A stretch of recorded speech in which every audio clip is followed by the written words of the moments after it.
All right, everybody, and welcome to Hard Rock History, Episode 7. I can't believe there's an Episode 7 already. I am your host, Paulie Christine, and today we have another New York staple that this guy, listen, if you go to Sony Hall, if you go to Gramercy Theater, this guy, I don't even know what other venues because that's the only venues I really go to. This guy spins the tunes in between the sets. He's also part of the Lemoore Origin, one of the greatest rock clubs ever created, and we'll get into a lot of history about that. But the special thing about this guy is that every time I go to a club, I put a shitty grin on because he's playing Riot and Tigers a Pang Tang for me. I would text him on Facebook and go, play this, and then all of a sudden, boom, you hear fucking Tigers come on. And I get a shitty grin. This man, he also is a host of a show called Slaughterhouse Radio, and it has a great book about Lemoore. I'm talking about Alex Kayne. Alex, thank you so much for joining me today, my brother. All right, my man. How's it going? It's great, fantastic. It's a better day now that you're here. All right. Okay, I'll take it. So now I always do timeline. How old are you right now? Well, I really have to make that point? Yeah, because you know what it is? Because when I asked that question, I'm 59. That shows you where you are at the time of what we're going to talk about. 67 years old. There you go. So that means a lot. So now, growing up itself, what type of family did you come from? Was it like WABC, WPLJ? Was it, what influenced you and then made you go into loving the hard rock and heavy metal? When I was a kid, my mom had one of those transistor radios on top of the refrigerator. Which was loud enough you could hear it through most of the house. And she had WABC and the good guys on. Mm-hmm. Cousin Brucey, Daniel, all of those guys. Yeah. Harry Harrison. Harry Harrison. Yeah. The Morning Mayor. Yeah, the whole crew. Yeah. They play everything from the Beatles to Motown. And, the AM programming stuff was fantastic. So I grew up listening to that all day long. And then I saw the Beatles on the Ed Sullivan Show in 1964. I was that's special. 5 years old. That's special. And to remember it, right? I remember it like it was yesterday. Right. That was a game changer for me. That was like, I wanted to be Ringo. I wanted to play drums. And automatically, you thought you got it. It hit you. So I got my first drum kit when I was like, I don't know, 7 or 8. Wow. And, so I started playing, and so from there, it was a natural progression to go from, as a teenager, from WABC as a young kid to FM, WPLJ, and all those people. And that's another thing that started me on the course. I wanted to be a radio host, even back then. I wanted to be one of those guys. Then there was Tony Pig. Wolfman Jack was my favorite. Of course, mine too. So when I saw him, that's it. That was what was going to be my career trajectory, and I was going to play drums, and all of that stuff was kind of related. They were kind of cousins, to each other. So from AM to FM, and then it wasn't that much of a stretch. FM was playing when I started to hit early teenage years, actually preteen. I was 10 years old when Jimi Hendrix passed away. Mm-hmm. So, but I saw all that stuff on TV. Hendrix and Cream and all of that stuff that was prominent in the 60s. So it was a natural progression from WABC, from the Beatles to Zeppelin, Cream, Zeppelin, and then after that, Deep Purple, Uriah Heep, and then from there, it's just, heavy metal was like a brand new sun coming up when I first heard, like, I guess. And then did you start collecting? Yeah. Were you getting vinyl at the time too when all this stuff was coming out? So you had Made in Japan.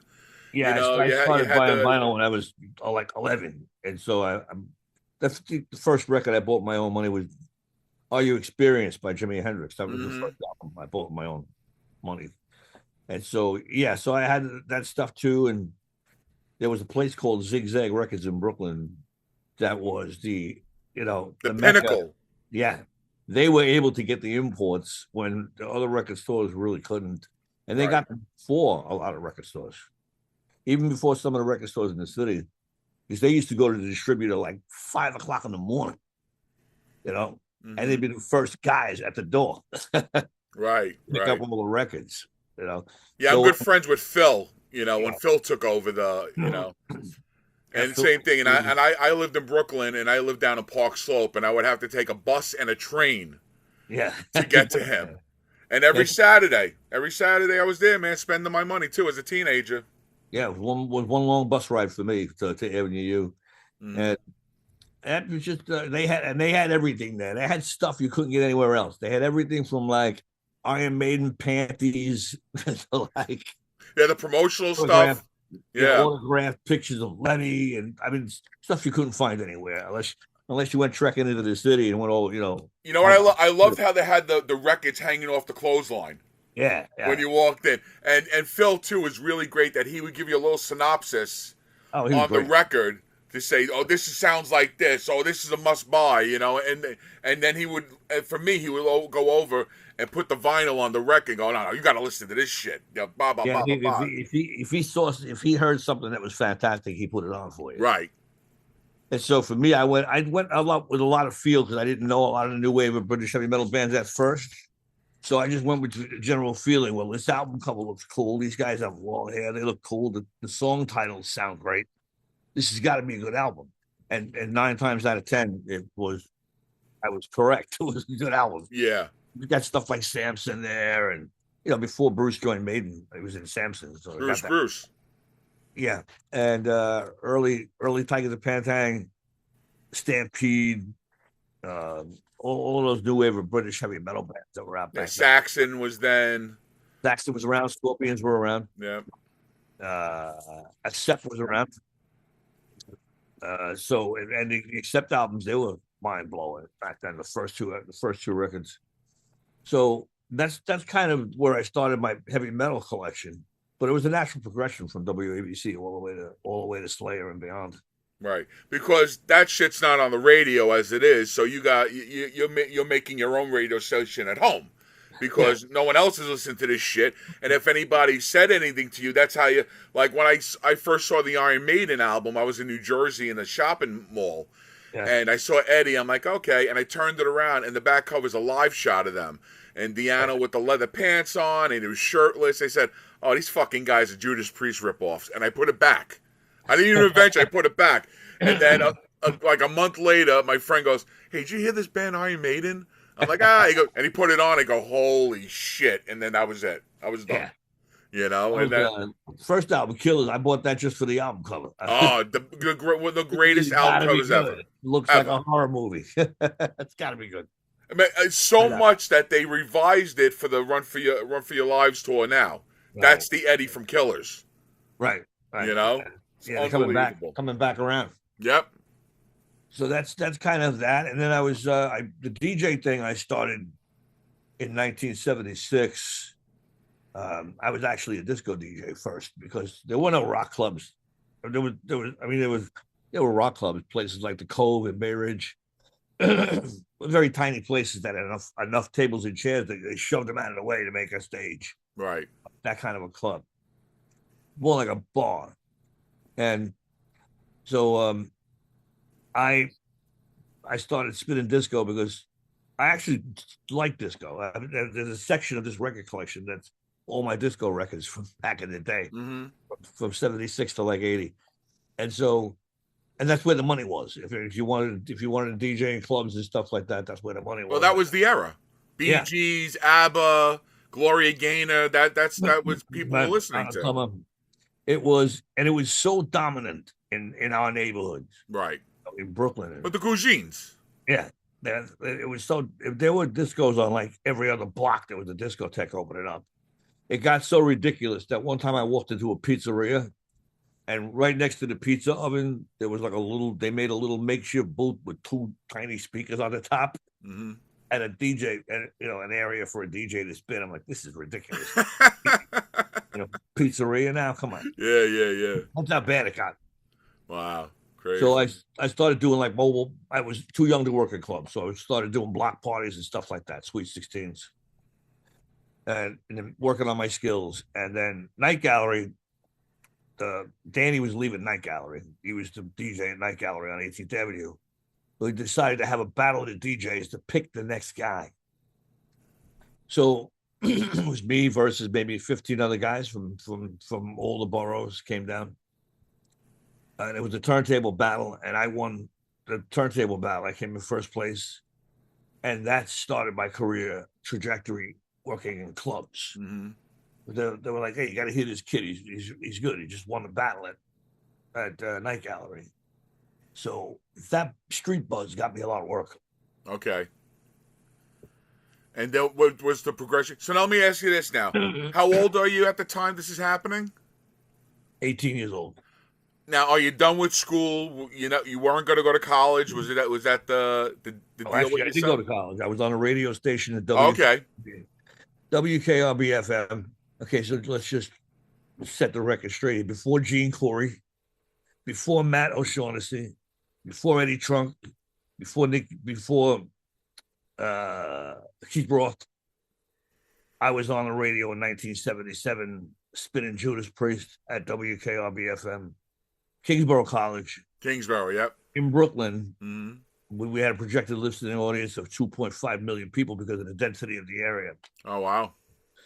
And that was a lot of fun. I did a Saturday night show for a long time, for a couple of years. So I went to college for 2 years, but what happened was I started getting so much club work, and I was making a lot of money working in the clubs, and it was all cash. I wound up dropping out of college. Gotcha. After 2 years, I didn't go for the next, the other. And let me ask you, what were you going for in college anyway? Broadcasting. I was broadcasting. Okay, so it was in your blood, and that was it. That's what you were going to be. I was broadcasting major and a theater minor. Okay, gotcha. So what was the next step now? I fell into the whole vortex of working in nightclubs, which is a tornado of. Was it mostly weekend gigs, or was it more than weekend gigs? I did Wednesday nights in the city. Okay. A place called Heat on Yuba Street, and for a while, and then I did a lot of clubs in Brooklyn. Jay's 2, C'est La Vie, 2020, Twice as Nice. Some after you never played Pascal's, did you? No, Pastel's was my friend Rick Cosilla was the DJ. Actually, it was called Penthouse before Pastel's. Okay. I know it as Pastel's, yeah. Rick from Heavy Custom Sound was the DJ there. He was the guy who used to do that 86th Street block party with the sound. Oh, okay. Yeah. I remember it. I was the DJ from Penthouse. Then it became Pastel's. I went there a couple of times. You know, I don't remember the DJs that were there. But I remember sitting outside the club with the car door open. We were listening to Ted Courier from WKTU. Mm-hmm. Because they would feature different DJs every weekend on KTU with a 3-hour nonstop live mix. Right. Wherever they were playing. And they would hit these different clubs and feature all these different guys. So we were listening to Ted Courier outside of Pastel's. Crazy. A lot of wannabes in that club. A lot of crazy maniacs. Yeah. A lot of dangerous girls, too. Yeah, crazy. Yeah. But I enjoyed working C'est La Vie. C'est La Vie was a lot of fun. Mm-hmm. So, I mean, and then I worked at United Skates. I was in charge of all the DJs at the skating rinks. Oh, I remember United Skates. Yeah. Roller skating thing was big. That was hot. 1980. Oh, that was the thing, yeah. I worked at the big rink on 86th Street, and I was in charge of scheduling all the other DJs. So it was fun, and I still mix now. I still do it now. I make mixtapes, and I record myself. I still spin dance music. I just don't do it publicly, but I mean, I could. But right. I'm as good as anybody else out there. Right. But, of course. That's not where I decided really to take the more difficult path, because rock and roll is in my heart. That's where my heart lies. I like disco too, but that isn't what my heart is made of. Yeah. So I decided to take the much more difficult path, because if I was kept down the disco trajectory, I'd be doing festivals today. You'd be Joe Corsi. Yeah, actually, Joe Corsi was. I have a funny story. Well, it's not a funny story, but we did the WKRB disco dance from the radio station. It was in the cafeteria of the club, and Joe Corsi was the host. So he had me spin while he actually rapped. He did Rapper's Delight while I was spinning the instrumental Yeah, part of. yeah, yeah, Oh, yeah, yeah, yeah. Boom, boom, he's like, boom, boom, he's boom. like, Yeah, can you you do doing that? that? Yeah, yeah. He's like, can you do that? Can you keep that going? I'm like, yeah. So he took the mic and started rapping. I was like, okay.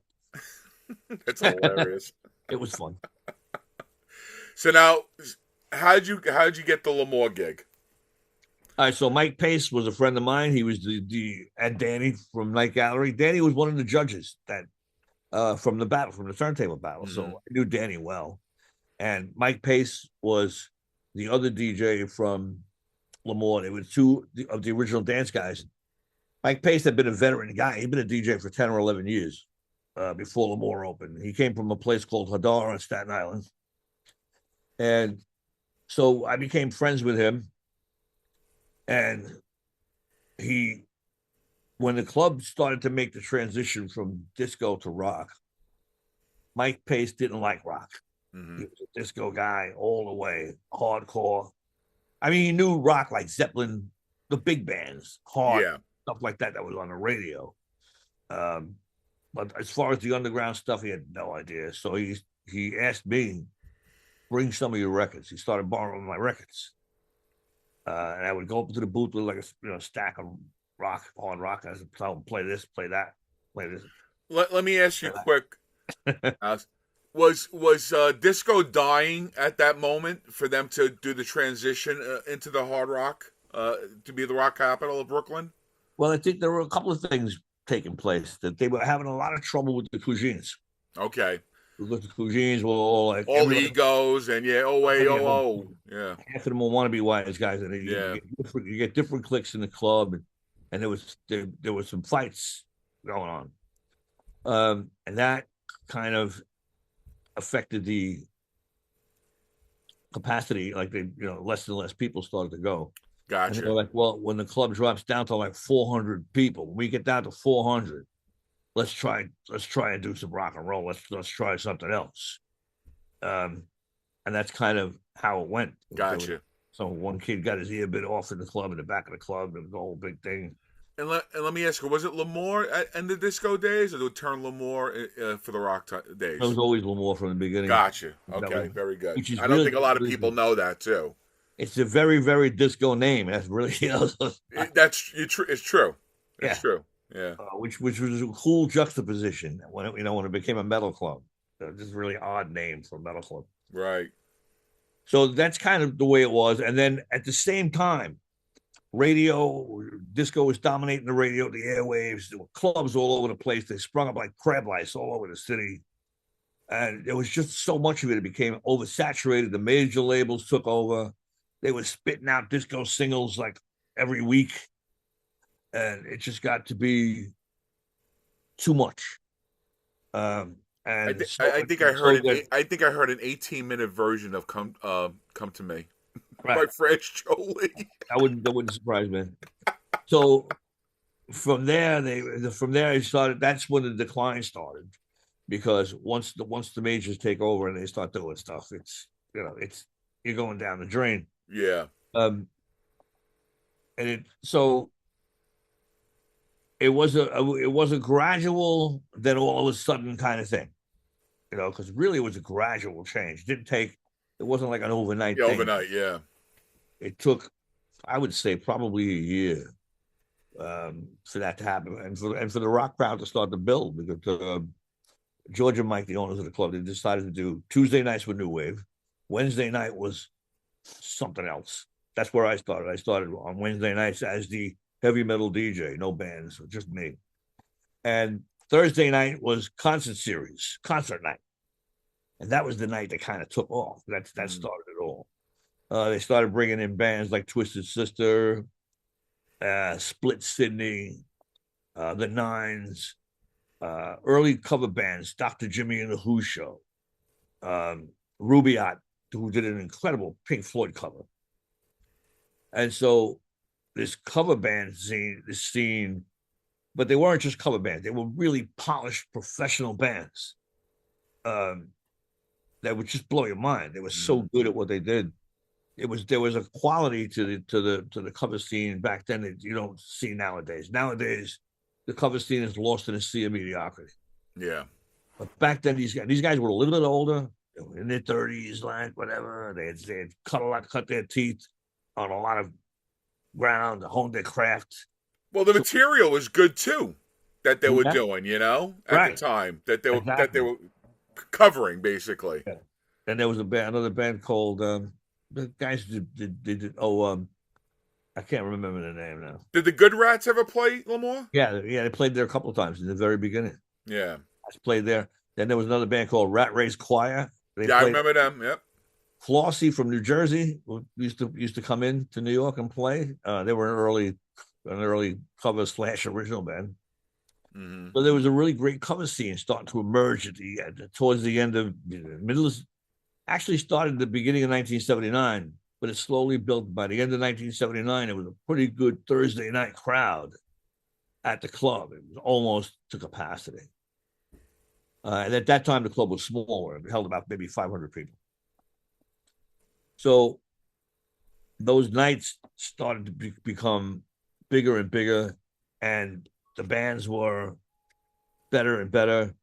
Twisted Sister played there a lot, and they always sold out the place. So the cool part was it was centrally located. So you had crowds coming from Jersey, you had people coming from Long Island.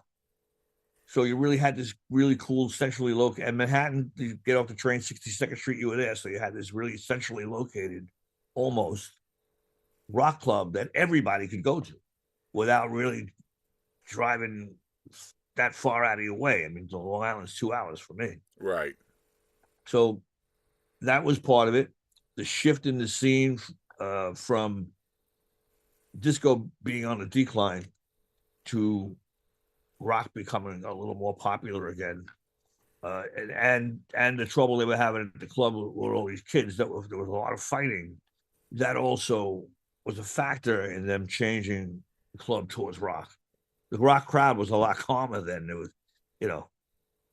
there were no fights at all for a long, long time till the hardcore scene happened. Right. So now, what was the first real?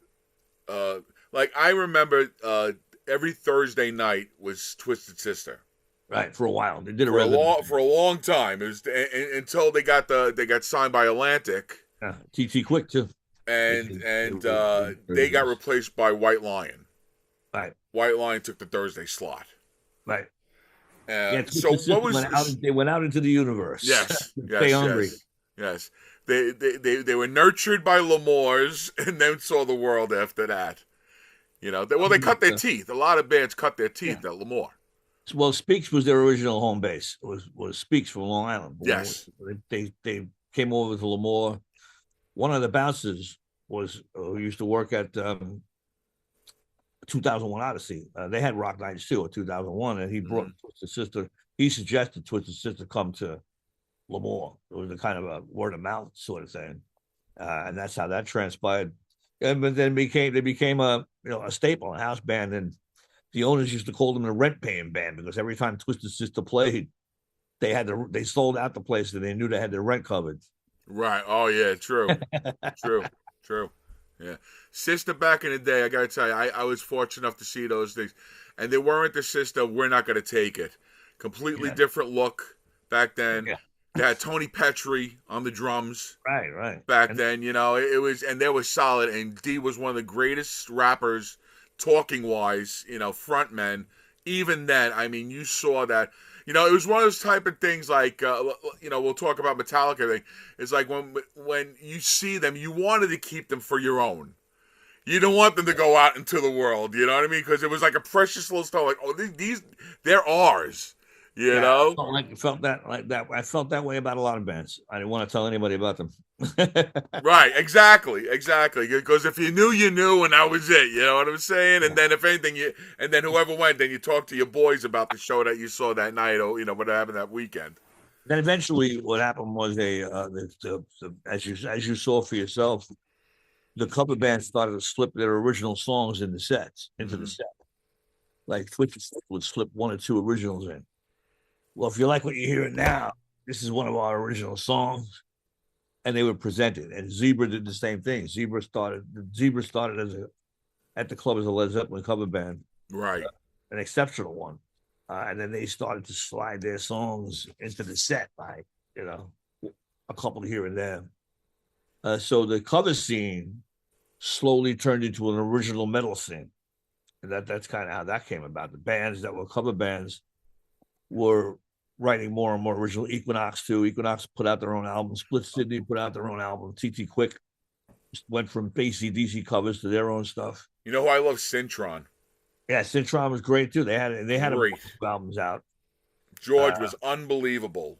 Yeah, he's still around too. I think. Yeah, no, still around. So yeah. all of those guys, they were Equinox, another great band. Played. Yeah. They did a Black Sabbath thing that was really cool. Prophet. Prophet was great. Prophet made a couple albums. They wound up going into originals. They used to do like Pink Floyd and stuff like that. Do you remember this band I saw? I don't know if they ever played a little more. Original Sin. They had a chick singer. Yeah, I don't think they ever played the club. No, I think I saw them. They were really good, and nothing ever happened with them too. They had great guitar player, great. I mean, they had everything that they needed. They were like the heavy metal Pat Benatar. I felt, Right. And nothing. A lot of these bands, it's a sin, that they'll get like in the beginning. The record companies came in and said, "All right, we'll sign you," and then maybe gave them a 1-2 record deal, and then boom. Yeah, 2 records is basically the standard contract. It's usually a 2-record deal. Yeah. So, and back then they weren't really. They paid attention to whoever they wanted to pay attention to. Like, okay, maybe they got signed. Okay, here's $3. Go out on your tour and whatever. And then they would focus their attention on the cash cows, the ones that were getting the money. And so now, who started coming in that you started realizing, holy shit, they got something here? Okay, well, Rich Sanders was the booking agent at the club that booked all the nationals. All right, so let's just clear that up, because a lot of people think that I booked some bands and Chuck booked bands, and he did. Chuck booked a lot of the local stuff. What his specialty was to match a really good local band with a national that was coming through the door. Right, a headliner, yeah. He did that very well. Mm-hmm. So, but Rich Sanders was the man, and he booked all the nationals. And I remember it was just one year where Mike and George were saying, the club is going to be, because they were booking stuff ahead of time, and they were saying the club's going to get big. This is metal's going to get big, whatever. And I was telling them, I said, I know this is going to explode. And the funny part about that is, one night, George called me into the office and said, "Would you like to see dance music come back to Lemoore?" Because I had been spinning metal for the past couple of months already. Right. And the dancers left the club, a little bit at a time. Because Mike Pace used to spin, if you remember, Mike Pace used to spin dance music in between the bands. Right. Even on rock nights. But it really wasn't dance music as, by definition, it was more like 2-step rock, like Dancing with Myself, The Clash, Should I Stay or Should I Go, Rock the Casbah. Yeah. The Doors, LA Woman, stuff you could do the 2-step. Radio music. Yeah. AOR radio music, yeah. Exactly. So it was all that. And when Mike left and I took over the club, I did some of that. And then I was standing there one night in the booth and going, what the fuck am I doing? Like, why am I spinning Mike Pace music? Now, were the records there? The collection stayed in the club? No, you had to bring your own. Okay. I brought my own collection in. Okay, gotcha. And the videos too were all mine, because they had a video screen. I had no videos, so I had to bring my own video in. Oh, wow. So all that early stuff like Fritz the Cat and the Warriors. I remember it all. Yep. It was all from my personal collection. Wow. That's great. So, and how would you bring, 20, 40 records? No, I had about 600 records in the booth. No kidding. Yeah. The booth had behind me. But I'm saying in the beginning, when you were transitioning to that thing, were you bringing that many pieces? Well, in the beginning, the DJ booth was on the floor before they brought it upstairs. Oh, before you up in the top. Yeah. On the floor, so you had room for maybe 2-3 crates. Gotcha. 200 records. Yeah. But what they did was they cut into the wall a big giant rectangle. And so you could put records in there, about 4 rows all the way back, probably about 600 records. It was towards the bathrooms, right? Your area? It was, well, you had to go downstairs and walk past Joey Tabb's bar, and then the bathroom was right there. Yeah, okay. We were next to the backstage where you could go backstage. We were right there. Right. At that intersection. So they cut out the wall, and they made a door with hinges with a lock, so you could just close that wall and lock it up. And that's where the record stayed. Did you recommend the sound system, or the sound system was there? Did you ask for improvements, or you thought the system was good? Well, there was a couple of things. I didn't like the way that the tape deck sounded.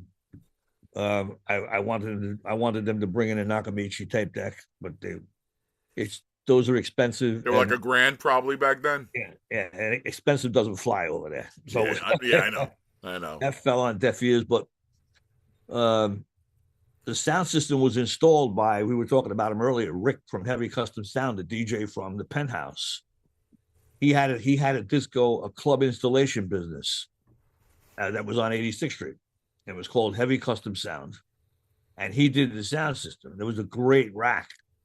You had back then what they called an octave doubler, and that was mainly for disco, because it would take the bass kick and then manufacture a signal that was an octave below, so that the bass speakers would really pump. You get almost like a physical kick out of the bass. Right. So, and there was all DBX equipment, equalizer, range expander, 8 crown amplifiers. And what wattage were we dealing with? We're talking about maybe 40, 50,000 watts. Yeah. And that wasn't a big space either. Yeah, I was like a kid with the biggest stereo on the planet. You were Michael J. Fox in the beginning of Back to the Future with that speaker. Yeah, right. I was like, that's how I felt sometimes. I was playing records up there. I'm like, I'm like this little kid with the big giant stereo. That's great. But it was a really finely tuned system. I go in and check. You do this check. What you do is you shut off the speakers one at a time. So make sure everything is working and make any adjustments. I would do that a half hour before doors or whatever. So yeah, that was the sound system, and that was a different, separate and apart from the system that was on the stage. Okay. 2 different pieces of the same club. So, what's your earliest recollection? Like I said, now the headliners started coming in. So, who'd you gravitate to and say, "Oh, holy shit, they got something here"? I was a big fan of the Rods. So when the Rods were coming around, I was like, "Yeah, this is a show. I'm going to stand right in front." Now, was this before they had their album deal? 1983. No, they were out supporting Wild Dogs. Oh, great! I had already discovered them from their first album. And I actually saw them first with Metallica at the Paramount Theater on Staten Island. You went to that with Vandenberg? Yeah, at the Vandenberg show. Holy shit, that's awesome. Now let me ask you. It's weird because in my neighborhood, you didn't get that type of information. Yeah. So, like, how did you know that gig was happening? Did someone tell you? Was it advertised? How'd you know that gig was happening? There were 2 ways to find that out: the Village Voice and the Aquarian magazine, which it was advertised in those newspapers. Yeah, and then they were earlier before the Village Voice and before the Aquarian. They advertised in a newspaper called Good Times. I remember Good Times. Yep. Good Times was the first one, and then they would do the local Bensonhurst newspaper. Whatever the name of it, Bensonhurst Gazette or whatever, they was advertising there. And Good Times was based in Long Island, so that was a New York paper. Yeah, but the Aquarian was the best. The Aquarian they took out weekly ads in the Aquarian. Every Wednesday there was those Isoto Square or more ads. Right. Long rectangle. And this was Metallica with Mustaine? Yes, with Dave Mustaine. Their first performance at Lemoore was April 9th, 1983, opening up for the Rods. And it was Dave Mustaine's last show that was the show where the following day or 2 days later they Was sent him that on a bus back to was that California. Staten Island? I think they played Staten Island. Yeah. So what happened was Dave was heckling Adrian Vandenberg during sound check. He was already 3 sheets to the wind, and he was heckling him. He was like, "You suck, get off the stage," whatever he was saying. And at that point, the band decided they had enough. So the very next night was the L'Amour show. After the L'Amour show, that's when they sent him home. Let me ask you: Did he seem sloppy, or was Mustaine okay for the gig itself? Well, In your opinion, he drank like a fish. Yeah. But I didn't see him like falling down drunk, like needing help drunk, not like that. Was he sloppy playing, or was it like, oh my god, this guy's a good guitar player? I thought he was perfectly fine. Okay. It didn't seem to affect him that much. You could tell maybe in his face and in his eyes a little that he was Right, glazed and everything. Yeah, like yeah. So I think it was Mustaine's attitude killed him. I don't know. I don't want to speculate because I wasn't in the band, but it's entirely possible. When you have somebody that's out of control, right, and might kill the band too. Yeah, I mean, if they were on a tour with Vandenberg, they could have very well got kicked off the tour because of that. Right. And they weren't, but if they were, that would have been a consequence, and I think they knew that. And that's something they didn't want to happen. And a lot of people don't know that Kirk is a Staten Island kid. Well, he's an Exodus guy. He came out of the Bay Area, but I don't know. I guess was he born in Staten Island? I don't know. I think he's a Staten Island boy. So, and then he came back, and that was when they did they came back, I think, in August with Kirk. Oh, no, I'm sorry, the end of April with Kirk. And then August, they came back to New York and did a few more shows. Now, the Paramount Theater was operated by the L'Amour owners. I don't know if you know that. But, no. Were you there for the Venom show? Yeah. When they blew up the stage? Yeah. It was a Sunday. I was working at L'Amour, but that was a Sunday show, so I could go, Talk about that. That show was a fiasco from beginning to end because Kronos' bass kept cutting out. And then he was like being all cavalier about it. He'd walk up to the mic and go, "Oh shit, no bass."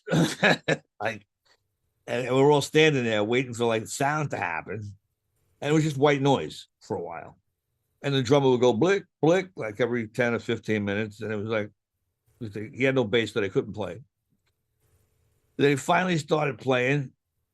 And the way the pyro guys set this up, they had rockets all the way across the stage, like bombs all the way across the stage. That was supposed to go off one at a time.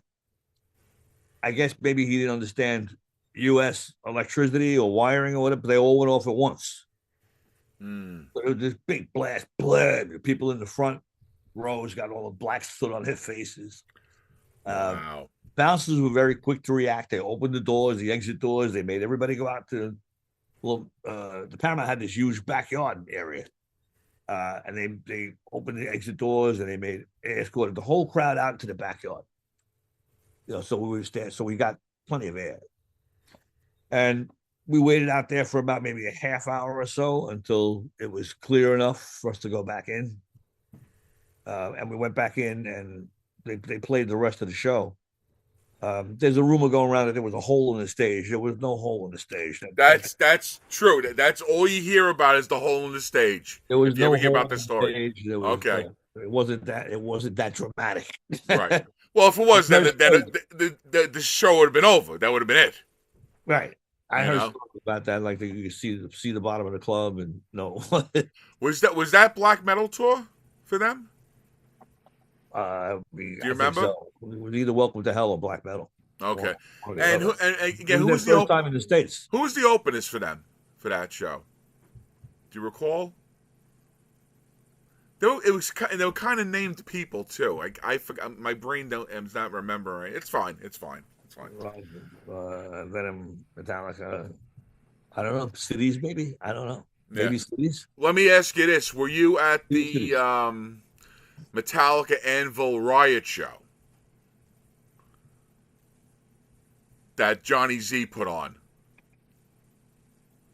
I wasn't. I was not at that show because I had to work at the club. It was, I believe, that was 1983, Yeah. Okay.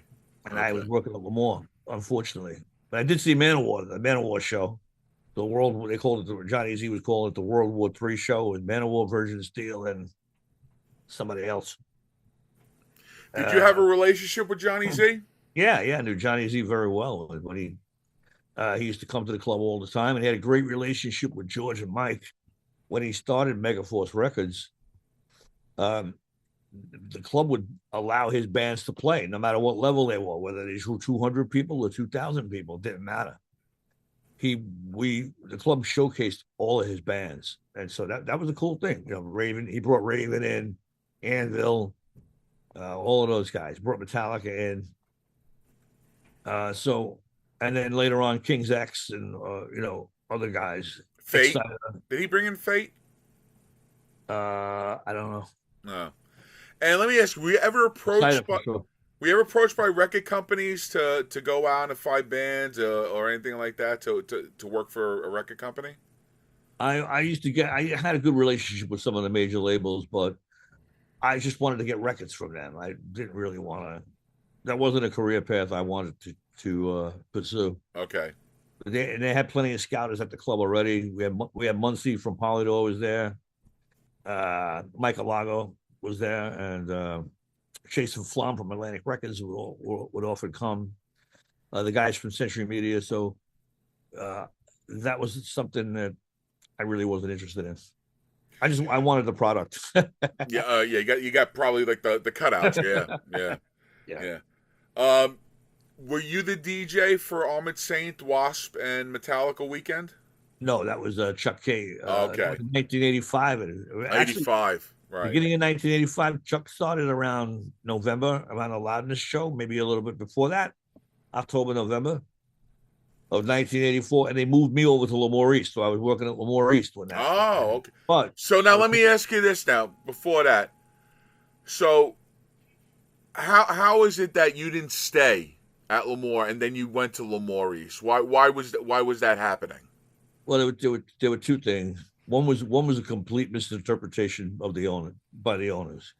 The other thing was that Chuck was willing to do a lot more. Not that I wasn't willing to do it, I would have done it, but he was going to help them book shows and help them whatever capacity he could.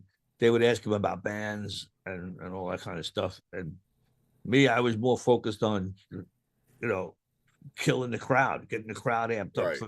for the bands that were coming on. I was a DJ at heart. Right. I wasn't a business guy. I didn't care about writers, contracts, fax machines, and all of that fucking bullshit that goes along with running a club. Right. Right. Right. And I think that they wanted somebody who was willing to do that, and Chuck was certainly willing to do that. And the misinterpretation was, well, they came up to me and they said, well, you do this on the side, and Chuck does this for a living, which is ridiculous. I mean, they completely misread me because I was working for my father during the day. My father owned a trucking company, so I was helping him out. Right. That wasn't my real job. Right. My real job. Right. But they had me completely ass backwards. But Right. And you didn't fuck up, like you didn't show up, you weren't a sloppy never drunk. missed a show. You were a professional. I never missed a single show. Right. And a lot of people don't understand. Lemoore was the ninth club that I worked in. I was already a veteran DJ in New York. Right. You were seasoned. Yeah. So a lot of people think I was fired. That's not the case. They brought me over to Lemoore East. Okay. So it worked. That was during the time when Metallica, Wasp, Bomb, and Stain. It was January of '85. So from November to January of '85, I worked at Lemoore East for almost a year. And then I got tired of working there. The distance probably too sucked. Yeah, I'm driving my Corvette in the snow. Yeah, right. Right. And they wanted me to come back, and I was like, nah, I don't want to do it anymore. Oh, so they approached you to come back to Brooklyn. No, Lemoore East wanted me to come back. Oh, okay. Right, Me too. Like I said, it was a pain in the ass. If one friend didn't have a fucking car, you're not going to Lemoore East. You're not going to Queens. Right. And I think I seen Thor out there. Yeah. Man That's a of great War. show. You got some pretty good acts that did come that way. They did that, and that was because of Brooklyn. It was Right. because of Brooklyn they got those acts. I mean, they benefited from having Rich Sanders as the agent. Would they play both Lemoore Some and bands Lemoore would, East? yeah, we do a Friday there and a Saturday there kind of thing. We do that. Right. We did a lot, did that a lot. So there was that, and then there was a falling apart between the owners of both clubs, Mm-hmm. and Chuck was at East. They made a switch. He was working at East. I was in Brooklyn. They made a switch. Yeah. So the what I have to give credit to Chuck, because when he came back to the club, and I stopped working at Lemoore East, he was the guy who said to them, "Hey, I want to have Alex as my backup guy. In case I gotta, I want to take a night off or I got to do something. Right. I want him to be my backup." So that was a cool thing. He actually fought for me to come back in. So, and as we're talking, I want to show. This is what a ticket looked like at Lemoore.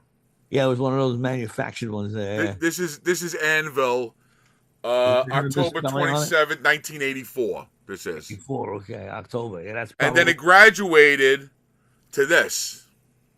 right. And this is Blue Murder, 1994. They got sophisticated. Yep. This right here. This I got it right here. This is my whole. Rip John Sykes. That's my whole stack of Lemoore tickets. That's cool, man. I like it. I only have one or two because I didn't need that ticket to get in there. I didn't need a ticket to get it anywhere. Well, let me. So, were you a collector of anything, Alex? During that time, like, would you grab a set list? Would you think about the picks, or, I got my autographs signed by all the bands that came to the club. So you got your album covers signed and stuff like that, right? A lot of them. There was a bunch of them that was stolen out of the booth. You should have brought those suckers home, man. Yeah, I should have been smarter about it, Yeah. But back then I was a kid. And I was like, yeah, we're one big happy family, and that turned out to be all bullshit. There was no such thing as a big happy Lemoore family. And let me ask you, did you shoot the shit with the bands too? Did you hang out, have beers? Sometimes hung out with Man of War. They were a lot of fun. Ross and Joey, had a few beers with them. I met Steve Harris, Bruce Dickinson. They were very cool. They came up to the booth live. So I had some interaction, but I wasn't like, and I would get them to sign my records, but I didn't want to bother these people. You didn't want a fanboy. No, I wasn't a fanboy. I had a job to do. I was DJing the club. I saw myself as part of the running crew. Right, because you were after the fact also when all this all said and done, because you were the constant music going on. Yeah, I kept playing until 4:00 in the morning. Right. So when I had time, I'd go down. Like, I met all the girls from girls' school. They were very sweet. They signed my records. Jeff Tate, Dee Snider was impressed because when he came back before me was Mike Pace. His last show was with Mike Pace. And when he came back and he heard me spinning metal, he was like, "Wow, this guy knows how to kick ass." He said that during one of his sermons. Mm-hmm. Proud. He's like, "How about that fucking DJ up there?" I was like, "Whoa, did he just say that?" Yeah. So I went down and I said, "Thanks, man." So he signed my record. So I had some interaction, but I didn't want to badger them. They were working there too. Right. So I wasn't that kind of. And did you make any friendships though out of it with the band? I am friends with Ross the Boss for a very long time. Unfortunately, I know we lost them. Yeah. Yeah, we lost it. That was a pretty tough hit. Yeah. The guys from Raven, the guys from Anvil. Anvil always welcomes me on to a show. If I want to do a show, all I have to do is call them and ask them. So Robbo and Lips, they always take care of me. Sweethearts. Yeah, great guys. Yeah. Really, mostly the new wave of British heavy metal people that I'm closest with. Tigers of Pantang. Yeah, those guys. Rob Weir is very cool. So, but a lot of Dave from Y&T. So there's people I've met and have had Billy Sheehan several interactions with over the years, and we know each other, but I don't go over their house for dinner. It's not that kind of thing. Right. No. But like they say, if they're in town, you could give them an email and say, "Hey, if you're not working," I'm saying wise. You can either text them or email and say, "Hey, I'm coming in to see you," and it's all cool that way. Yeah. Yeah, I would get in. They'd put me on a list, Right. whatever. Yeah, Right. that stuff still happens, and that's good. Yeah. The good thing about it is a lot, and I'm pretty fortunate because a lot of the bands that were playing back then, a lot of them are still playing now, and that means I still get work. Right. If they weren't around, I couldn't do what I do. Well, that's what I tell my wife. She's not into this music at all, and I'm like you. Me and you are simpatico that way. Yeah. That And I say to her, I say, listen, these guys are in their 60s, they're in their 70s. I'm not guaranteed that there's a next year. Right. So when they play, I'm fucking going. Yeah. You know? Yeah. I went I Especially just saw now. Raven. I just saw Raven on Wednesday, Yeah. and they play this place called the Wood Shop. Do you know the Wood Shop? Yeah, Brooklyn. It's a shithole. It's the same owners as the Monarch and the Meadows. Yes, yeah, they have that whole circuit right The wood there. shop is tiny, right? It's like a Very tiny. I would say it's 30 across by maybe 200 wide. It's one of those deals. I got a closet bigger than that. And yeah. So someone's apartment exactly. But again, it was a pleasure. And I love those guys. God bless Mark and John, man. The energy that they have, that they still bring it. It's unreal. Especially him recovering after that. He had some pretty rough time with the surgery there. Right. So. Well, both of them. Both of them had a lot of health issues. Yeah. It's unbelievable. Yeah. They're like, they're on their 15th life. I will be doing a show with them in Belgium in May. On May 16th, it's the Heavy Sound Festival. What's cool about this festival, and you'll appreciate it, man, is all bands from the 80s. We got Lee Aaron. We've got Girls School. We've got Raven, Angel Witch. Oh, Elixir, and Titan. It's going to be Titans. Have you ever seen Angel Witch live? No. Oh. I don't. If I did, I don't recall it. Oh, I have a good time. It's funny. Well, they I was came the first guy to play that Brooklyn. They came and played Brooklyn about, I'm gonna say 7 to 8 years. There was a metal festival type of thing going on. It was St. Vitus. I did it then. I worked it. No, it was like Riot was there, and it was like a real, and it wasn't like in St. Vitus. It's somewhere else. Music Hall Williamsburg. It might have been, and fucking Angel Witch was here. Yeah, I was at that show. Oh my God, it was so good. Listen, I played Gorgon. I played that whole record back. Listen, anybody listening to us right now, watching, go on Spotify, go on iTunes. That first Angel Witch album is a must listen to. Yeah, it's a monster. It's one of the definitive. If you want to ask somebody what is new wave of British heavy metal or early heavy metal sounds like, play Angel Witch or Gorgon or one of those tracks off that record, and that answers the question. White Witch, oh my God, forget about that's to say that's a true test to a person who knows this music, Alex. True or not? Yeah. If you know Angel, like I love Vardis. Yeah. I'm a big, and listen, Vardis isn't heavy metal. It's more bluesy rock type of shit. Yeah. But still great. To come out with that live album 100 miles an hour. Yeah. Holy shit, There's metal elements in that music. Yep. I mean, they were one of the bands that helped build the bridge. Yep. And I always felt like Steve Zodiac had that Ted Nugent style of guitar playing, Great. And same thing, too, I don't think Vardis ever came to the States. I don't think so either, but I'm a big fan of bands like that. Wishbone Ash, another one. I'm a big fan of theirs. Andy was one of the first Flying V guys. Right. James Hetfield got his Flying V because of Andy. Right. Andy Powell. So let me ask you, so did you go around, did you see, UFO, when they played with Cheap Trick at Radio City? Did you go to that gig? I was not at that gig, but I did a show with UFO in Saxton at BB King's.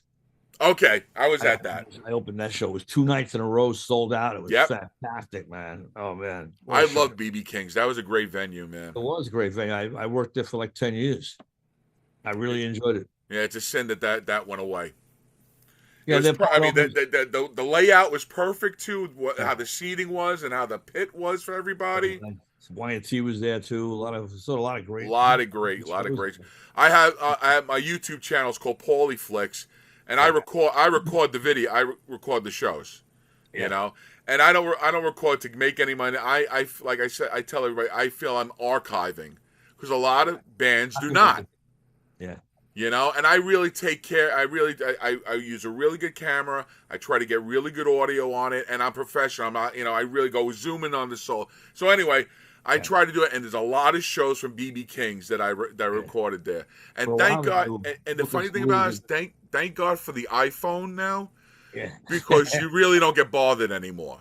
Right. Now you don't stick out in the crowd either. Right, and unless they're militant, the bands try, to say we don't want nothing going on at the time, Yeah. and I don't blame him. If you see 25 iPhones like that, that's Yeah. ridiculous. But they should be like the Grateful Dead. I always feel every band should have an area. Yeah. Black You know? Crowes are like that. Black Crowes are like that. They're like, whatever. Right, The show, put it out. right, and then you got Ghosts. A band like Ghosts, they get the Yonder pack, and you got to put the phone in there, and Yeah. please. Everybody's got a different philosophy. Well, and Tool and Danzig, the Misfits were doing that for a while too. When Glenn was around, they would show like they'll kick you out, man. I did it. Yeah, they were, especially the Misfits. They're very tight knit about what photographs and ephemera gets put out by them. Yeah, They like to have control over that stuff. right. All right, so let's get back to you. So now you're done with Lemoore East. Where does Alex Kayne go from here? I quit Lemoore East, and that was it. And I took some time off. I started working in strip clubs because for a couple of reasons. There was a lot of money to be made in strip clubs. Mm-hmm. There were two shifts you have, especially if a strip club is open in the afternoon for lunch. Then they're open until 2:00 in the morning. So you have a guy from 12 to 7. You have another guy coming in from 7 to 2. So there's a turnover of a lot of DJs. And a lot of guys just work there temporarily and they take off. It's not something they want to do, make a career out of. Right. Second part of why I liked it is because I'm at the top of the tipping pyramid. The customers tip the girls and the girls have to tip me. So that's the way that works. Some girls, I'd have to chase them out into the parking lot down the street to get my tip. But but that was a lot of fun. Is that how you got paid though? Well, I got shift pay. Okay. $20 per dancer. Okay. Plus the shift pay was an hourly figure. And so between that and the shift pay and the tips was good. If they had one of those go-go ramen things where they were running like 30, 40 girls, make $1,000 like in one night. That's the next book you should write about. What's that? There's some stories there. I mean, I seen some girls beating the crap out of each other. I mean, it was just some of that stuff was crazy, especially the girls. There were two sisters, and one sister got pissed off that the other sister was wearing her bikini. And she went up on the stage and like dragged her by the hair and started wrestling on. And the guys thought it was part of their act. Right. Throw money. Right. They kept going like this. Meanwhile, we're over there breaking up the fight. It's crazy. So how long did that strip club last? I did that for years, man. I worked at Bourbon Street. I worked at Snappers in Harrison. I worked at Lookers in Elizabeth. There were so many of them. Really. And what was cool about that was, I don't know how they do it now, but I worked at a couple of clubs in Florida too, Dollhouse, places like that. You could cold call them and say, "Hey, you're looking for DJs." Like I said, the turnover was, it was a quick turnover. You could cold call them and ask for an audition. That's what I would do. I just go down the whole list of clubs, and then get auditions with them. And if it worked, it worked. So that was a good way to make cash at the time. I did that for about, I don't know, maybe 5-6 years. Then Lemoore reopened. I went back to the club when it reopened. I went back to work there. So we did a whole reopening with TT Quick and Eddie Trunk, a whole kind of thing. And I went back to work there. So then I worked at Lemoore until they closed in 2004. At one point, I had a whole rotation of DJs because WSOU was around, and they brought a couple of guys in from SOU. So it was like me, Tony Bones, Steve Apria, Dave Gizzo, and like whoever else. They would rotate us around, which was I thought it was kind of stupid, but whatever. It was Right. their club, so. Right. Right. And then I did Staten Island. When they opened Staten Island, I was the only DJ in Staten Island for the whole 3 years. And what was that? What was the Staten name? Island was from 2007 to 2009 when they opened the smaller club on Staten Island. Oh, okay. We had a couple of good shows there. That was the last time I saw Pete Steele. We had a carnival reunion. Pete Steele. Last time I saw Pete. Biohazard sold out 2 nights in a row. They did a reunion show there. They hadn't been together in like 10 years. Wow. And so we had a couple of Zebra played there. I mean, a couple of Anvil. Anvil opened the club when we did the grand opening. So Raven played there. So we had some really good stuff there for a while. ZO2 is one of the regular bands. Mm-hmm. Only lasted 2 years because Staten Island is Staten Island. It's in the middle of nowhere. Right. And there wasn't enough, when the big bands weren't around, there wasn't enough firepower in the local bands to keep the place alive. Right. They didn't have the firepower, so eventually they closed it down.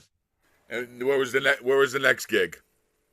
After that, then I started working I went to Live Nation. I started working at Gramercy Theater, Irving Plaza. That they were at that time they started to do during that year, that was 2010, between 2010 and 2020, Live Nation was booking a lot of the classic rock bands, Cinderella, Kicks, bands like that, Cheap Trick, bands that were around, still playing and still drawing a decent crowd. Right. You could draw up to 1,000 people, which, the Gramercy Theater is about 900. Irving Plaza is about 1,200. So in that range, they could have profitable shows in those venues, and they hired me as the extra added plus. Did they own Highline? Highline is Bowery presents. Oh, okay. That's AEG. They own Highline. They own Starland. Okay, gotcha. And they bought Webster Hall. They bought Webster Hall not too long ago. Yeah. Now it's at NYC Racket. What a stupid name. I don't know what they're doing. And they should have kept that Highline Ballroom. Racket. It sounds like a pop-up club. When I first saw I forgot who I went to go see. I'm like, where the fuck is this place? Yeah, tennis anybody? It's stupid. So stupid. I just saw Lynch Mob there. Oh yeah. Yeah. And, George Lynch is a really nice guy, man. Great guy. Oh my God, so down to earth, man. It's unbelievable. So then that scene went on for a long time. I mean, we had a lot of great bands come to the way. Uli John Roth, Accept, KK's Priest. There's the whole slew. I got stacks of posters of shows I did, stacks of them. Yeah. I don't even have any room to hang them up. That's how many there are. Now, what was BB King's part of the Live Nation too? No, BB King's is his own entity. Okay. So, and you were doing that on top of the Live Nation stuff, or you were just? Oh, good.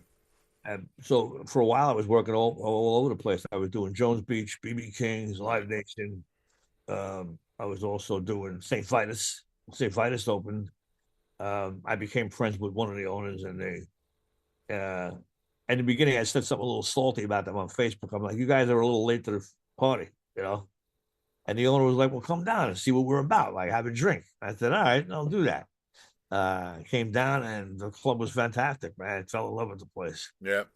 They got a lot. They drew a lot of really good shows there, too. They had Anthrax and Megadeth. They had 2 out of the big 4, which is pretty cool for a place that it's only 250 capacity. Right. Yeah, I saw Raven. I saw Girl School there. I saw Motor Sister there. Yeah, there was a lot of really good acts in there. I saw Nervosa for the first time there. Mm-hmm. On their first tour. Devil Driver. There was a lot of good stuff coming through there. Let me ask: Were you into any death metal or anything like that, or I am well versed in death metal. Okay. You enjoy it though. That's what I'm asking you. Very much. Okay. Yeah. And then Ken Creedy was one of the booking agents at the club towards the end of life. And in the 2000s, he had the good sense to book a lot of the early death metal bands that were emerging. Right. So we had Arch Enemy there. We had Dimmu Borgir was there. Um, so he had the good sense to book a lot of cool shows towards the end, which I think really they should have stuck with instead of bringing the hardcore in. The hardcore changed the whole um, vibe of the club. You're just asking for it when you Yeah, bring that stuff in, you and know? I like hardcore, but I also there's a violent aspect to that music, which has more to do with the crowd than the bands. Exactly. Um, It's that the energy. It's the energy yeah, of what's coming off it. I'm not a fan of that, but Yeah. it's hey, whatever makes you happy. All right. I remember one night being there watching a hardcore band at the club. Must have been 1988, maybe 89, something like that. And I'm having a drink. I'm watching the band. I'm enjoying the band, and I noticed there isn't a single girl in the entire building. The whole building full of guys. Mm. I'm not a homophobe or anything like that, but I would appreciate a girl or two walking around. Right, right, right, right. But It and I was a thought, sausage fest. yeah, and it was a different scene altogether. I'm like, that was the first time I ever left the club early and went home. First time I ever left the club before the night was over. That Yeah. I stayed there till the very end, and we would go back to the club, and Sandy, the stage manager, had the keys, so we would wait for Ned, the bartender, to cash out. We'd all duck down in our cars, like on 62nd Street. And once we saw him drive down the block and turn around the corner, everybody came back out of their cars. We went back into the club with the sound system back on, opened the bar, and we'd have our own after party. Mm. So that would last until Carmine, the janitor, came. We had to get out of there before he came in. Right, right, right. You don't want to get busted. Yeah. That's So funny. so we had our own. So I was always there very late, sometimes till the next day. Um, but that time I left the club early. I was home at like I don't know 12:30, whatever, 1 o'clock. And this is different. And I didn't go back for a while because that's what the scene was like down there. Yeah, Well, my scene. I mean, if it's your scene, that's okay. Knock yeah. yourself out. Yeah, like hardcore. I was into DRI and Exploited and Yeah, GBH and the Dead Kennedys and all that stuff. But that was my youth. So I would go into the pit too and be an asshole and slam and this and that. But as you get older, you get mature, and you're like, my body's not equipped for this shit anymore. I've you had a boot, hit me in the head a couple of times, can't windmill as fast as Right, you. right. And stage dive and the whole line. Let me ask you this. Were you at the Ritz show when Anthrax played the Ritz and they were playing The Enemy? And they got people on the stage and they started slam dancing so much they had to stop. Stop the show. Yes. Do you I remember wasn't that? there. I didn't I go to was Ritz that much. there and I got on the stage, Yeah, with everybody else. And then yeah. when they started playing, I stayed on the side of the stage and didn't get kicked off. And I started taking photos. I got a Right, great picture of Charlie, like this, while when everything it was unbelievable. And I got a picture of like Scott moshing and just some strange kid next to him going off. Those were great moments because no one got hurt. It got a little out of a hand, lot but it more. wasn't that bad. It was more controlled chaos than anything Right, else. If you went into the pit, you did it at your own risk. right. Nowadays, you still do, and there's expected contact that's going to Right. happen. If you go to a Slayer show, you know what you're getting. It's expected contact. You might get hit Right. with a boot, whatever. You might break your nose, whatever. I mean, those kind of things happen, but you do them at your own risk. I mean, it's like skiing. You Right. know you get killed, but you're doing it at your own risk anyway. One Uh, Lamore show was the package was Slayer and Megadeth. yeah, I remember that. Remember that? And they listen, people, they were so poor that they were sharing equipment. Yeah. You know? And I remember and it was old Dave Mustaine and I have back in the day too, I have a lot of recordings from Lamore that I did. And he fucking goes up to the mic and goes, "Oh, fucking stupid Japanese strings," because it was like he was out of tune like a million times. But those were the Chris Poland on Yeah. guitar, and like you said, like same thing. Voivod with Celtic Frost. I mean, the shows were unbelievable back in the day. And the cool thing about it was that was a typical month at Lemoore. Right. Typical month with all these gigantic bands coming through. I see now so Lemoore's has a Facebook page. Yeah, I'm the one. I'm the admin. And Alex is the admin, and people put up the advertisements of that month. Yeah. And all you do, if you love this music and you just keep going, holy shit. Yeah. Who Merciful Fate one weekend, Overkill another weekend. I was there the weekend of the introduction of SOD, and they opened up for Overkill. Right. I mean, and you just keep and it brings back the memories first of all, or it goes, why the fuck wasn't I there for that show? You know what I mean? So you start seeing that stuff. How did I miss that? How did I miss that? Right. Unreal. My favorites was in 2 weekends in a row. Motorhead Friday, Saturday. The following weekend, Twisted Sister Friday, Saturday. 1980. Right. Place was packed to the rafters. Oh, it was so much. And I met Lemmy that night. He was one of the first sweetest men. I went to the Kiss Radio City Music Hall gig, the Lick It Up tour, and Accept opened up.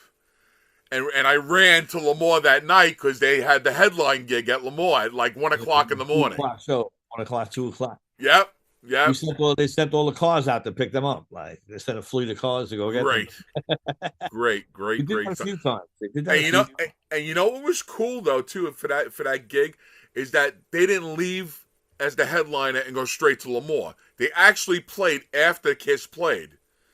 And it was like 2 hours later, like you said, 1, 2 o'clock in the morning, they went on.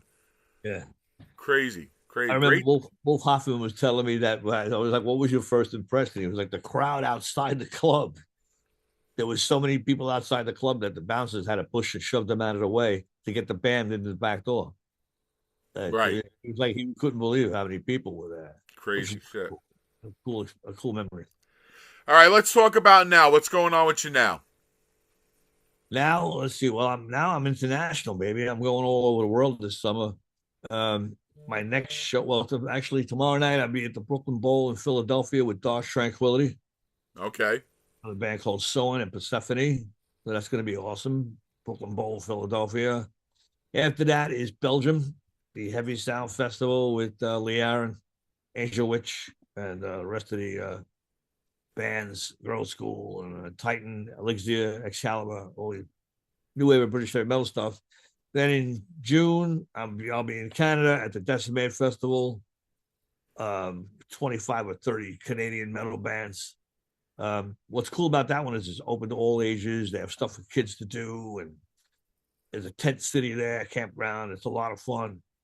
Is that a week? Is that a couple of days or just a 1 day? 3 days. 3 days. Oh, 3 days. Are you there all 3 days? Yeah. Oh, and good. Kids can do anything from face paint to play Magic the Gathering or whatever. Like, there's all kinds of stuff for them. So that'll be fun. Then after that, it's July. I will be back for the Wolves in Rock, Lupolo and Rock Festival in Italy with Dirk Schneider, Overkill, and a whole bunch of other bands. Wow, that's awesome. Also a 3-day fest. That's one of my favorites to do. Are you self-promoting yourself, or are people coming to you to get the gigs? Okay. Myself and my girlfriend. My girlfriend has been in the industry for many years. She was a tour manager and she's a festival organizer. So if people don't know, you're talking months in advance, almost a year in advance sometimes that this stuff is going to happen. Yeah. Right. And you got to, and it's not like, Alex looks on the paper and says, "Oh, look at what's going on. I'll ask him if they need a DJ." You got to be in it already with the way it's going. There's a lot of logistics to work out. Right. There's flights and there's hotels and then there's transportation. Then there's the logistics of where you're going to be set up, and you got to talk to the production manager. So there's a whole process that happens, very similar to the bands what they go through. So now let me ask you this: in a gig like that, now are you going electronic and you like using stuff on the phone, or you have software on a laptop now? Depends. If it's a local show, I usually bring turntables. Okay. Like the Italy gig. What will you be doing for the Italy gig? Italy gig, I use a controller and a laptop because I can put that in a bag and get on a plane with it. Absolutely. I don't have to check it. Because if I check my luggage, it's going to be gone. Forget about it. Right. I don't trust any of the airlines with my turntables. I don't bring my turntables overseas. I don't blame you. So if it's a show overseas that I got to spin on turntables, then I rent them from a local company. Right. But if it's something I'm going to travel and I have to use my own gear, then it's a laptop and a controller. If that all fits in one bag, it goes up in the overhead compartment, and it never leaves my sight. Yeah. That's how I do that. Good. Good. Good. And any New York City things happening with you? Yeah, we're gonna do Rage of Armageddon in September. 3 days at the Meadows with a whole bunch of all different kinds of metal bands, from extreme metal all the way to traditional metal. Castrator's going to be there, a whole bunch of bands from all around the world, man, are coming in to play that show. And then October, Drums of War in Barcelona, Spain, which is a death metal festival. So that I'll be have a lot of fun. That's gonna be great, man. I can't wait to get there and Awesome. So I'll be And, all over the world. So I'll be 4 different countries this year besides the United States. and why don't you promote your radio show? Yeah, slaughterhouseradio.com is there's 2 ways you can listen. There's a 24-hour radio station, and that has one link, and it's on the website. It's from Live 365, and that's a 24-hour death, black metal, thrash metal, and atmospheric metal, extreme metal, on that station.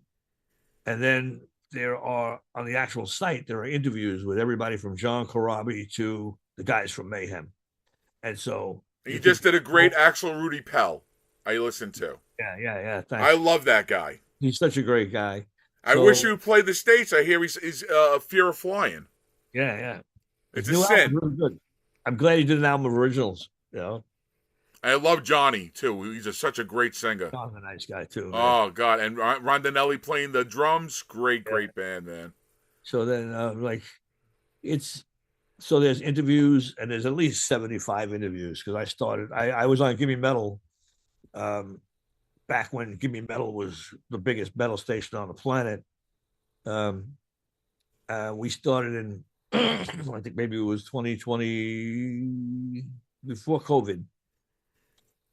And the station lasted 5 years, but we were the biggest metal station on the planet. We have, I don't know, 250,000 subscribers, maybe 500,000 subscribers. Dave Mustaine did a show there. Randy Blythe from Lamb of God, Dirk Verburen, Phil Demmel did a show there. I did a show there, Roast the Boss.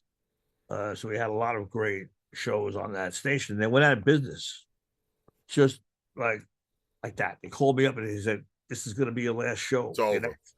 It's your last show." I'm like, what? Like, what? So I brought that show over to my own website. I built slaughterhouseradio.com. That's where the Slaughterhouse lives. And so there's 75 different interviews, all different artists, from electronic guys to death metal people, traditional metal, girl schools up there. So you can scroll down and listen to whatever interviews you want. And then a new show comes out every 2 weeks of me spinning the best black death and thrash and atmospheric metal around. So, and why don't you promote? You have Lamore shirts and cups and we mugs. have official Lamore merchandise. It's the real thing. DJAlexKayne.com, Kayne, DJAlexKayne.com. There's click on the Lamore logo. There's t-shirts, hats, coffee mugs, shot glasses, etc. And you see a lot of people going to a lot of shows and they'll have their Lamore shirt on. Yeah, and it's a great conversation piece, man. People always come up to you and say, "Yeah, Lamore, man, I went there and I saw this guy, that guy, this band, that band." You'll always run into somebody like a fellow Lamoron, we used to call each other. Is your book still in print? The book is not in print. It's actually never in print. Oh no! I never got around to publishing it. But there's excerpts though, right? There are excerpts out there, yeah. Right. But we are doing something with the book. There's a couple of things I can't really talk about. Okay. Because I'm not at liberty to say, but the book will come out. It has a future. Okay. And many people don't want it to see the light of day, but fuck them. That's all I got to say about that. Right. So it will come out, and it's going to be in a very interesting form. Is all I'm going to say about that. And it will probably coincide with some other things that I can't talk about right Well, now. if you want, I have photos. I don't know how far you in the Anything you want process. to send in, man, and we would love to have it. I'll send you anything you want. I took a ton of pics at Lemoore. Ton. Yeah. Cool, man. Because Okay. you sure could use them, baby. Absolutely, you got it, man. I got Whiplash. I got Merciful. I got King Diamond, Anthrax. I got everything. And we're gonna end this now, Send but me your before. tickets too. Send me your tickets too. Scan them up. Oh, no problem. You got it. Um, Before we end this, I just want to say, talking about Billy Sheehan. Yeah. So Talus, which was a phenomenal band, another one. Sink your teeth into that, everybody. Another early band from the early days. Please go out and search "Sink Your Teeth into That." If you know about Billy Sheehan, but Mr. Big, forget about all that stuff. Listen to Talus. Talus opened up for Riot, Yeah. and the rumor was Sandy Slavin, the drummer, had hemorrhoids that night and could not perform. Yeah, well, you probably couldn't sit down. So Talus had to play 2 sets. Yeah. And instead of everybody being pissed, and this is the first time I ever saw Talus, and I was in front of the rig, his rig. Billy's rig, yeah. It is a rig. Beyond unbelievable. Talus was live beyond unbelievable. I brought my friend Charlie, who was in a band called Disciple back then. And he's a bass player. And I dragged him to the club to see that show. I was like, you got to see this band Talus, man. You got to see this bass player, Billy. He's unbelievable. And I don't know if I did him a favor or if I scarred him for life because we were watching him do the solo thing because he did that solo, Yes. like 10-minute solo or whatever back then. And like I said, I'm not sure if I should apologize to him or. And I want to say best. He wanted to give up after seeing that. The best viewing for Lemoore was on the step. Yeah. There were 2 steps to go into the bar. Yeah, up to the bar, right? You can sit on them and look forward. And you sat you on the top step with the bar, and there was the clearest view. I hung out when I wasn't DJing. I hung out at the back bar, all the way in the back on the where the couches were. That sitting area before the couches. But when I was the main bar, yeah. Club, I would hang out on the left-hand side against that left-hand side wall. There was a bunch of bikers there. Oh, okay. Back then I was riding, so I was hanging out with all my riding buddies, and we'd stay in that little section on the wall there. So that was my vantage point because you were up on a platform, you saw right over the crowd's head. Right. Right. Crazy. And there'll never be another place like it, man. No, man. I say all we have us as the memories, and like I said, I remember like Neil Turbin. In Anthrax, and it was, and I'll tell you real quick, and I said this story a couple of times. So I'm 14 years old, and I was 6 feet tall at 14. Yeah. And back in the day, you didn't need a photo ID. So me and about 5 friends had a birth certificate of a guy who was about maybe 21 years old, and we all had the same birth certificate. Yeah. Right. and the bouncer would, and you would give the thing, and the guy would look at the certificate, look at you, look at the certificate, look at you, and thank God we got in. And after a while, because we would go a lot, that we never got thrown out, we never caused any trouble. Right. That was over. Well, once the bouncers knew you and they knew your face and stuff, and they knew you behaved and did the right thing. It was, I'd say, very cool. There was no bullshit. You know what I'm saying? Like, I came to see a concert. I came to see the show. Yeah. And it was great. It was great. I tell you that. And I say, as a 14-year-old, going home 3:00 in the morning on the N train. That was special. Imagine nowadays having one of these kids of this generation doing stuff like that. Forget about it. I was talking to Eddie Trunk about that, and he said his family, they thought he was lying because he would call them up. There was a phone at Lemoore, like a payphone on the wall. Yeah. And he would call his parents up and say, "The band isn't on yet, and it's 1:45." Right. And they're like, what kind of place is that where the band goes on at 1:30 in the morning? Where are you? Like, I what do you know. do? It really was a test to stand all those hours, man. It really was. Yeah. You Well, know. I had a lot of fun playing there. I broke a lot of bands. I had the Queensryche album 6 months before anybody knew who they The were. EP. Yeah, I was able to get the 206 EP from a guy who actually didn't like it for some reason. Wow.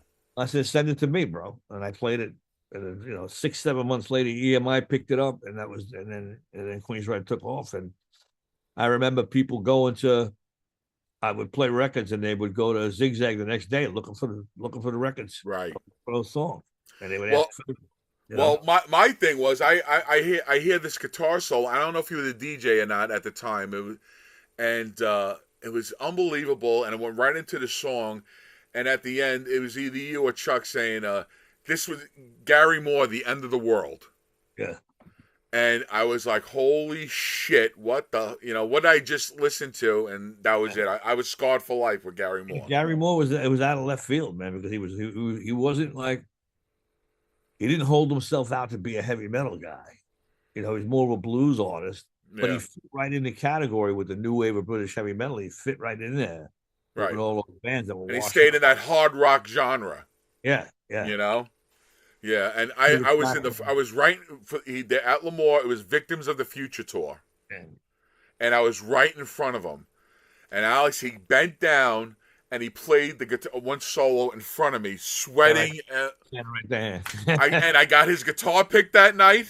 I still have in my photo album. Those are the memories, man. Those are the memories. Like I said, like the passion that we have, a lot of people never understand. They stay with you your entire life. Stuff like that is just, you carry it with you, man. And it keeps. I really feel it keeps us young too, man. Yeah. You know. Except when I have to get up out of bed. Everything takes long.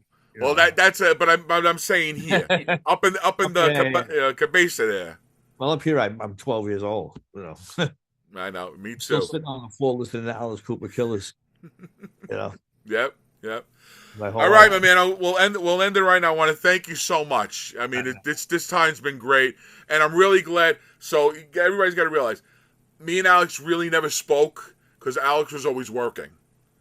So I know I would wave to him, say hi, or I say, hey, I'm the guy on Facebook, that type of thing. And it really was an honor to shoot the shit with you right now, my man. Yeah, man, it's a lot of fun. And I hope to see you at a show again in the future, man. You can make some more requests. Absolutely. Don't go away. I want to say a proper goodbye to you, right? I'm going to say, everybody else, thank you so much for being here. Rock on. Keep metal and hard rock alive. Take care. See you, everybody.